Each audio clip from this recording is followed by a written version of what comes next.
Hey, what's happening? Welcome back to The Bald Perspective. On your way in the door, go ahead and touch the like button, hit subscribe if you never subscribed before, and hit that notification bell so you get updates when we upload new content. Let's talk. Steve Bisciotti spoke candidly, explanatorily, and as a matter of fact. And it really gave me an increased level of respect and appreciation for the Baltimore Ravens owner. There has been times during his tenure where I thought that he didn't speak enough. I thought that maybe at times that he has been a slow decision maker, and he probably had. But in this interview, he held back nothing. He didn't hide anything.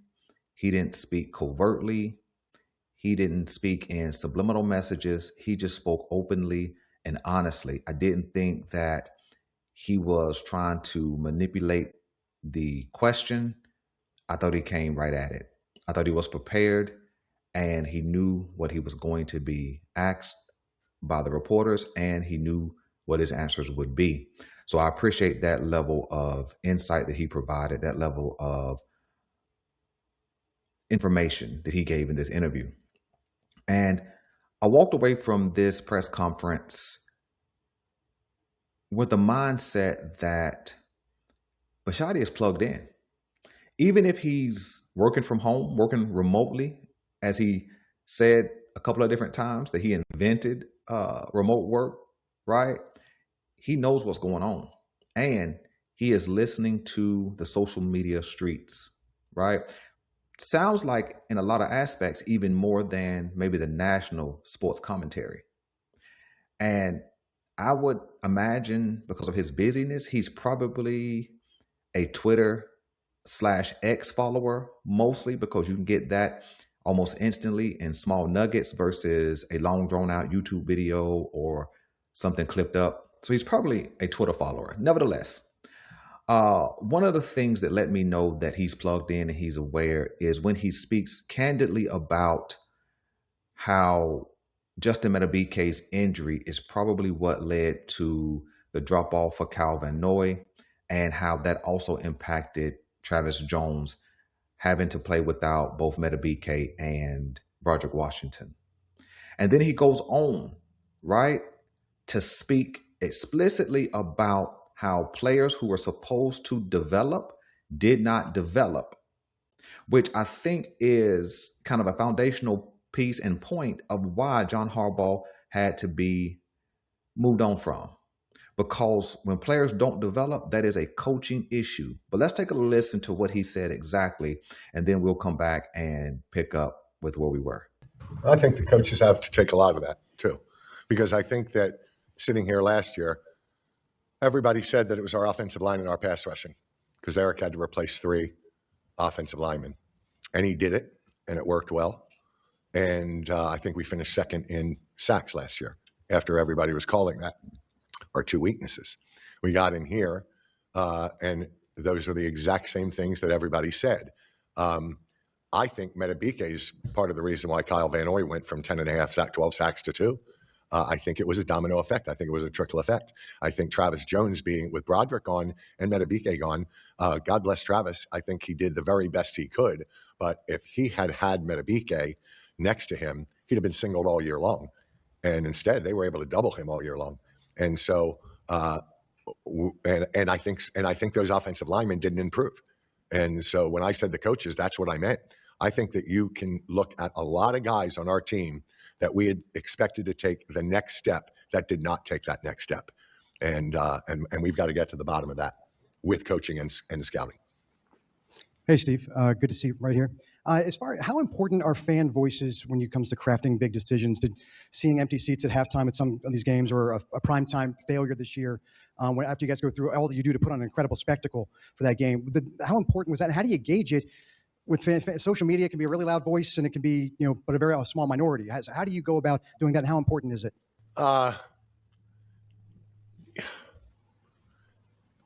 It's not that important, Pete. I just don't know.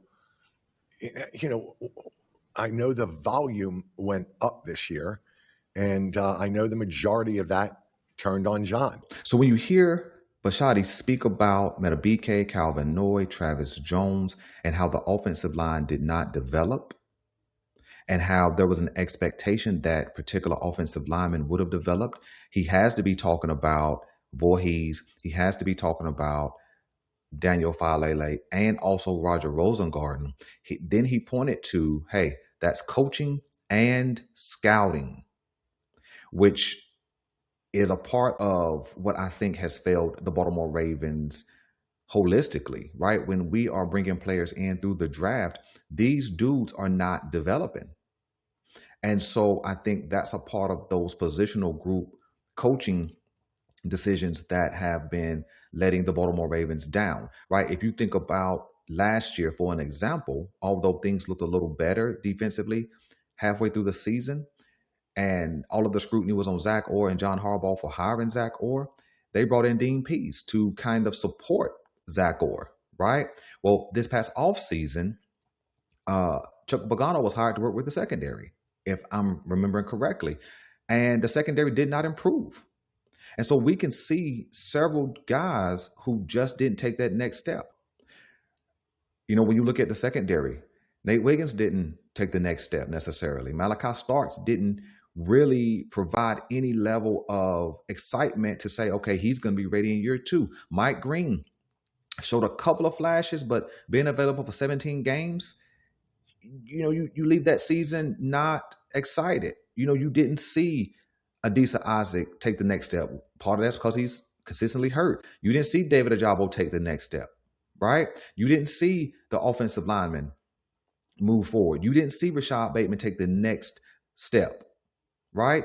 And so when you look at what he's speaking of, you can definitely see he's plugged in, he's aware, and although he said that the social media noise isn't a great impact, he did not dismiss that it was an impact. And he said when the volume was turned up, it was turned up on John. Well, I think that we can understand the reason why it was turned up on John specifically is because when it comes to coaching, he's the leader of all groups, OC, DC, and the sub positional group coaches. He's the leader and decision maker for who is in those positions.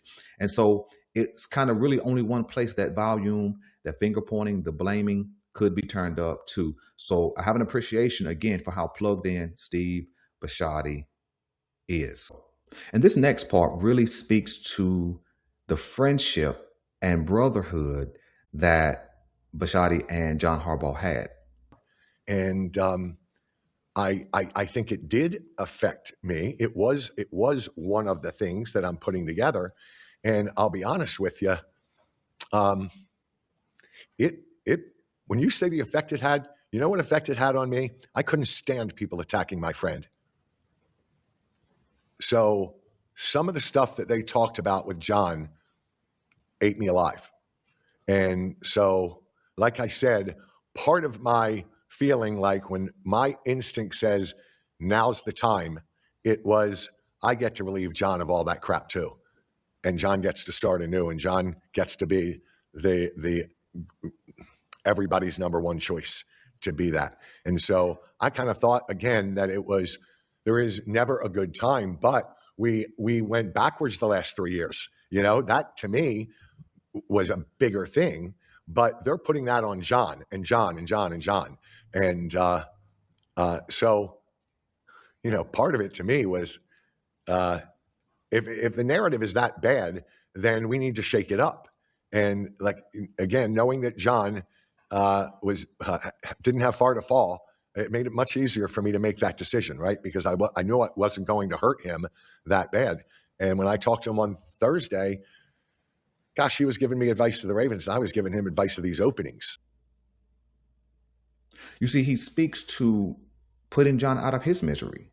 He spoke to the fact that, hey, part of the decision is that I knew that John Harbaugh was being verbally assaulted like that. And that is a part of the personal side of things that I never tried to walk into. I never wanted to talk about John, his family, none of that. I just wanted to talk about the coaching and the coaching decisions, right?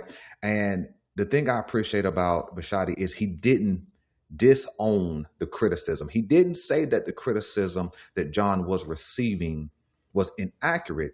He just said, hey, I kind of wanted to put John out of his misery. That's my paraphrase. And I knew that he would not fall far. So I do have an appreciation, man. Bisciotti is the kind of dude you would want to work for sure.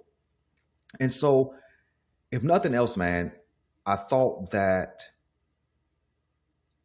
the firing wasn't as violent as some people wrote about, right?